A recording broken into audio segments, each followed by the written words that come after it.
Hi guys, pro kabaddi லீகோட முதல் play off match UP யோத்தாவும் ஜெய்ப்பூர் பிங்க் பேந்தர்ஸும் ஆட போகிறாங்க. இந்த மேட்ச்சுக்கான கம்ப்ளீட் அனலிசிஸ் நம்ம இந்த வீடியோவில் பார்க்கலாம். ஃபஸ்ட்டு ஜேபிபியோட ப்ராபல் ஸ்டார்டிங் 7 வந்து பார்த்துடலாம். அர்ஜுன் தேஸ்வால் தான் மெயின் ரைடரு. போன மேட்ச் நீரஜ் நர்வால் ஆடலை, பட் இந்த மேட்ச் கட்டாயம் ஆடுவார்னு எதிர்பார்க்குறேன். Neeraj Narwal secondary rider, Abhijit Malik tertiary rider, Ankush and Ronak 2 பேரும் கார்னர் பொசிஷனில் ஆடுவாங்க. சுர்ஜித் அண்டு ரெய்சா மிர்பாகிரி கவர் பொசிஷனில் வழக்கம் போல் ஆடுவாங்க. ஸோ இதில் இந்த ரோனக் மட்டும் மேபி லக்கி சர்மா பக்கம் திரும்ப போகிறாங்களா அப்படிங்கிறது பார்க்கணும். பட் ரொம்ப இம்பார்ட்டண்டான மேட்ச்சு, எந்த மூவ் பண்ணுறதா இருந்தாலும் கொஞ்சம் பார்த்து தான் பண்ணுவாங்க. அதனால் அந்த ஒரு இடத்த மட்டும் நம்ம பார்த்துக்கணும். லக்கி சர்மா ஆடுனா எடுத்துக்கோங்க, கிரெடிட் இஷ்யூ இருக்குது இந்த மேட்ச்சில். அதனால் வந்து எடுத்துக்கலாம் தாராளமாக. 1-2 டேக்கிள் பாயிண்ட் கிடைக்க வாய்ப்பு இருக்குது. யூபி யோதாவோட ப்ராபல் ஸ்டார்டிங் 7 வந்து பார்த்துடலாம். பவானி ராஜ்புட் தான் உங்களுக்கு main raider, Gagan Gowda secondary raider, Bharat வந்து ஒரு டிஃபெண்டராக தான் ஆடிட்டுருக்காரு. எப்போயாவது 1-2 ரைடுக்கு போகிறாரு ஒரு மேட்ச்லேயே. ஸோ அதை மட்டும் பார்த்துக்கோங்க. டிஃபென்ஸை பொறுத்த வரைக்கும் கார்னர் பொசிஷன் பயங்கர ஸ்ட்ராங்காக இருக்குது. அஷு அண்டு மகேந்தர் சிங் 2 பேரும் கவர் பொசிஷனில் ஆடுவாங்க. இப்போ 2 டீமோட ப்ளஸ் அண்ட் மைனஸ் வந்து பார்த்துடலாம். ஃபஸ்ட்டு ஜேபிபியோட ப்ளஸ் அண்ட் மைனஸ் அப்படின்னு பார்த்தீங்கன்னா, மைனஸ் ஃபஸ்ட்டு சொல்கிறேன். ஜேபிபியில் ப்ராப்பரான ஒரு செகண்டரி ரைடர் கிடையாது. நீரஜ் நர்வாலும் சரி, அபிஜித் மாலிக்கும் சரி. குறிப்பாக நீரஜ் நர்வால் ஒரு சில மேட்ச்சு நல்ல பர்ஃபார்மன்ஸ் கொடுத்துருக்காரு, பட் கன்சிஸ்டண்ட்டாக அதை பண்ணுறதில்ல. அதனாலே அர்ஜுன் எப்போல்லாம் கொலாப்ஸ் ஆகுறாரோ, அவருடைய பர்ஃபார்மன்ஸ் சுமாராக இருக்கோ, அப்போல்லாம் இந்த டீம் வந்து பயங்கரமாக அடி வாங்கியிருக்காங்க. ஸோ இந்த செகண்டரி ரைடர் வந்து அவங்களுக்கு ஒரு பெரிய பிரச்சனையாக இருக்குது. ஸோ இந்த மேட்ச்சும் அர்ஜுனுக்கு ப்ராப்பரான ஒரு பிளான் இருந்துச்சுன்னா ஜேபிபி ரொம்ப ஈஸியாக இந்த மேட்ச்சை லூஸ் பண்ணுறதுக்கு வாய்ப்பு இருக்குது. அண்ட் இன்னொரு பெரிய மைனஸ் என்ன அப்படின்னு பார்த்தீங்கன்னா, அவங்களுக்கு இந்த ரைட் கார்னர் பொசிஷனும் கவர் பொசிஷனும் ரொம்ப வீக்காக இருக்குது. குறிப்பாக இந்த கவர் பொசிஷன் ரைட் கவரில் சுஜித் கொஞ்சம் அட்வான்ஸாக நிறைய டேக்கிள்ஸ் பண்ணுறதுனால யூபியோதால் 2 ரைடர்ஸும் 2 டாப் ரைடர்ஸுமே right raiders. So cover position right cover கொஞ்சம் இந்த மேட்சும் அட்வான்ஸாக நிறைய டேக்கிள்ஸ் இனிஷியேட் பண்ணார் அப்படின்னா 2 ரைடருமே பர்ஃபார்ம் பண்ணுறதுக்கு நிறைய சான்சஸ் இருக்குது. இந்த டீமோட ப்ளஸ் அப்படின்னு பார்க்கும்போது அங்குஷ் சொல்லலாம். நிறைய டேக்கிள்ஸ் இனிஷியேட் பண்ணுறாரு, அதை கன்சிஸ்டண்ட்டாக பண்ணிருக்காரு. அண்ட் அர்ஜுன் மிகப்பெரிய ப்ளஸ், நம்ம எல்லாருக்குமே தெரியும். அவர் வந்து ஒரு நல்ல ஒரு வே கண்டுபிடிச்சி ஸ்கோர் பண்ண ஆரம்பிச்சிட்டார் அப்படின்னா கண்ட்ரோல் பண்ணுறது ரொம்ப கஷ்டம். அண்ட் ரெய்சா மிர்பாகிரி அகெயின்ஸ்ட் பரத் அந்த 1-on-1 மேட்சப்பில் ரெய்சா மிர்பாகிரிக்கு பயங்கர சக்ஸஸ் இருந்திருக்கு. பட் பரத் வந்து பெருசாக ரைடுக்கு போகிறதில்ல. ஸோ அவர் மெயின் ரைடர் ஆடினார்னா நம்ம இவரை கேப்டன் வைஸ் கேப்டனாக கிராண்ட் லீகில் கன்சிடர் பண்ணலாம். பட் பரத் பெருசாக ரைடுக்கு போகிறதில்ல அப்படிங்கிறதுனால அந்த மூவ் இங்கே கொஞ்சம் நல்லிஃபை ஆயிடுது. யூபியோதாவோட ப்ளஸ் அண்ட் மைனஸ் அப்படின்னு பார்க்கும்பொழுது மைனஸ் அவங்களுடைய கவர் பொசிஷன் டிஃபெண்டர்ஸ் தான்.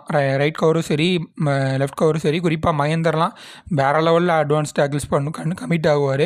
அது பெங்களூர் புல்ஸில் ஆடுறதுலேருந்தே அதை பண்ணிருப்பார். அஷு சிங்கும் வந்து கொஞ்சம் இன்கன்சிஸ்டண்ட்டாக இருப்பார். ஒரு சில மேட்ச் நல்லா ஆடிருக்காரு, ஒரு சில மேட்ச் கொஞ்சம் சுமார் ஆடிருக்காரு. அண்டு அதை மட்டும் பார்க்க வேண்டியது இருக்குது. மற்றபடி அவங்க பவானி ராஜ்புட் நல்ல ஸ்கில்ஃபுல் ரைடரு, அதுக்கப்புறம் வந்துட்டு கங்கன் கவுடா நல்ல பவர்ஃபுல் ரைடர். ஸோ 2 காம்பினேஷன் பக்காவாக ஒர்க் அவுட் ஆகிட்டுருக்கு.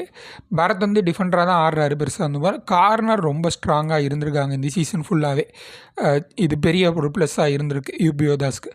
ஸோ ப்ளஸ் அண்ட் மைனஸ் இதெல்லாம் நம்ம டீம் கம்பேரிஷன் வச்சு பார்க்கும்பொழுது யூபி யோதாஸ்க்கு ஸ்லைட்லி ஒரு சின்ன அட்வான்டேஜ் இருக்குது. ஸோ அவங்க வின் பண்ணுறதுக்கான வாய்ப்புகள் இருக்குது அப்படிங்கிற மாதிரி தோணுது. பார்க்கலாம் என்ன நடக்குது அப்படின்ட்டு. ஃபைனல் டீம் பார்க்குறதுக்கு முன்னாடி விஷன் 11 அண்ட் குபேரா ஃபேண்டசி இந்த 2 ஆப்பும் நீங்கள் இது வரைக்கும் ட்ரை பண்ணி பாருங்கள். இதில் வந்து உங்களுக்கு வந்து வின்னிங் பண்ணுற அமௌண்ட்டு ப்ளஸ் இந்த மாதிரி வின்னர் லீடர் போர்டு அப்படிங்கிற மாதிரி கொடுப்பாங்க. இதில் வந்து நீங்கள் இந்த எக்ஸ்ட்ரா ப்ரைஸஸ் வின் பண்ணுறதுக்கான வாய்ப்புகள் இருக்குது. ஸோ அது உங்களுக்கு ஒரு எக்ஸ்ட்ரா பெனிஃபிட் அப்படிங்கிற மாதிரி பார்க்கலாம். குபேரா ஃபேண்டசியில் வெறும் ஒரு பிளேயரை மட்டும் எடுத்து நீங்கள் கேம்ஸ் ஆட முடியும். ஸோ இந்த 2 ஆப்பும் ட்ரை பண்ணாதவங்க பண்ணி பாருங்கள். 2 ஆப்போட லிங்க் வந்து வீடியோக்கு டிஸ்கிரிப்ஷனில் கொடுக்குறேன். அண்ட் ரெஃபர் கோடு கொடுக்குறேன். அதை நீங்கள் யூஸ் பண்ணி இன்ஸ்டால் பண்ணிங்க அப்படின்னா உங்களுக்கு வந்து சைனப் போனஸ், ரியல் கேஷ் இந்த மாதிரியான ஆஃபர்ஸும் கிடைக்கும். ட்ரை பண்ணி பாருங்கள். இதான் என்னுடைய ஃபைனல் டீமு. கிரெடிட் இஷ்யூ இருக்குது. நான் இந்த ஆல்ரவுண்டர் பொசிஷன் மட்டும் என்ன அப்படிங்கிறத பார்த்துட்டு நான் டெலிகிராம் சேனலில் வழக்கம் போல் நான் சொல்லிடுறேன். நீங்கள் டெலிகிராம் சேனலில் இது வரைக்கும் ஜாயின் பண்ணலன்னா ஜாயின் பண்ணிக்கோங்க. ஏன்னா ரைட் ரைடர்ஸ் அர்ஜுன் தான் நிறைய ரைடுக்கு போவார். மகேந்தருக்கு டேக்கிள் பண்ணுறதுக்கான வாய்ப்பு கொஞ்சம் கம்மியாக தான் இருக்கும். ஸோ அந்த ஒரு மூவ் மட்டும் யார் ஆடுறாங்க அப்படிங்கிறத பார்த்துட்டு நான் சொல்கிறேன். அண்டு அர்ஜுன் தேஸ்வால், பவானி ராஜ்புட், சுமித் இந்த மாதிரி தான் ஒரு டீம் எடுத்திருக்கேன். ஸோ இதுக்கான ரீசனும் சொல்கிறேன். கன்வின்சிங்காக இருந்துச்சுன்னா ஃபாலோ பண்ணுங்கள், இல்லைனா மாற்றிக்கோங்க. அர்ஜுன் வந்து ஏன் கேப்டன் வைஸ் கேப்டனாக போடலை அப்படின்னு பார்த்தீங்கன்னா, கடந்த 4 மேட்ச்சில் 2 மேட்ச் அர்ஜுன் தேஸ்வால் சுமாராக தான் ஆடிருக்காரு. அதுவும் குறிப்பாக தமிழ் தலைவாஸ் அண்ட் பெங்கால் வாரியர்ஸ் 2 டீமுக்கு அகெயின்ஸ்டாகவும் சுமாரான பர்ஃபார்மன்ஸ் தான் கொடுத்துருக்காரு. 2 டீமும் இந்த சீசன் கொஞ்சம் சுமாராக தான் ஆடிட்டுருக்காங்க. டிஃபென்ஸும் கொஞ்சம் வீக்கர் யூனிட் தான். அவங்களுக்கு அகெயின்ஸ்டாக பெருசாக பர்ஃபார்ம் பண்ணல. அது மட்டும் இல்லாமல் லீக் மேட்சஸில் யூபி யோதாஸ்க்கு அகெயின்ஸ்டாக 2 மேட்ச் ஆடிருக்காங்க ஜேபிபி. 2 மேட்ச்லேயுமே அர்ஜுனோட பர்ஃபார்மன்ஸ் அந்தளவுக்கு நல்லா இல்லை. அவங்க ஓரளவுக்கு நல்லா டிஃபெண்ட் பண்ணியிருக்காங்க அர்ஜுன் தேஸ்வாலை. ஸோ அதனால் வந்து நான் அவர் கேப்டன் வைஸ் கேப்டன் சாய்ஸ் கொடுக்கல. பவானி ராஜ்புட் வந்து ஸ்கில்ஃபுல் ரைடரு அண்டு நிறைய ரைடுக்கு அவர் தான் போவார். ஸோ அதனால் நான் அவர் எடுத்திருக்கேன். அவர் Gagan Gowda. Sumit captain and Ankush Rathi vice captain. 2 பேருமே மெயின் டிஃபெண்டர்ஸு. 2 பேருக்குமே டேக்கிள்ஷிப் பண்ணுறதுக்கான வாய்ப்புகள் அதிகமாக இருக்குது. எப்போயுமே இந்த பிளே ஆஃப் கேம்லாம் மோஸ்ட்லி ரைடர் பேசிஸில் இருக்கிறத விட டிஃபெண்டர்ஸ் பக்கம் நிறைய அதிக பாயிண்ட்ஸ் கிடைக்கும். அது கடந்த ஒரு 2-3 சீசனாக அந்த மாதிரி தான் இருந்திருக்கு. ஸோ அந்த வகையில் நான் டிஃபெண்டர்ஸ் பக்கம் கொடுத்துருக்கேன். ஸோ இதுதான் என்னுடைய ரீசனு. இது உங்களுக்கு கன்வின்சிங்காக இருந்துச்சுன்னா இதை ஃபாலோ பண்ணுங்கள். இல்லைனா ரைடர்ஸுக்கு கேப்டன் வைஸ் கேப்டன் சாய்ஸ் கொடுத்துருங்க. மகேந்தர் சிங்க்கு பதிலாக இன்னொரு ரைடரை கூட எடுத்துக்கோங்க. அது அந்த மூவ் நான் இன்னும் ஃபைனல் பண்ணலை. அது நான் இந்த மகேந்தர் சிங் பதிலாக யார் அப்படிங்கிறத ஸ்டார்டிங் 7 நான் பார்த்துட்டு உங்களுக்கு இன்ஃபார்ம் பண்ணுறேன். இதான் என்னோடய டீமு. இதில் ஏதாவது சேஞ்ச் இருந்துச்சு அப்படின்னா ஃபைனல் அப்டேட் டெலிகிராம் சேனலில் இன்ஃபார்ம் பண்ணுறேன். நன்றி.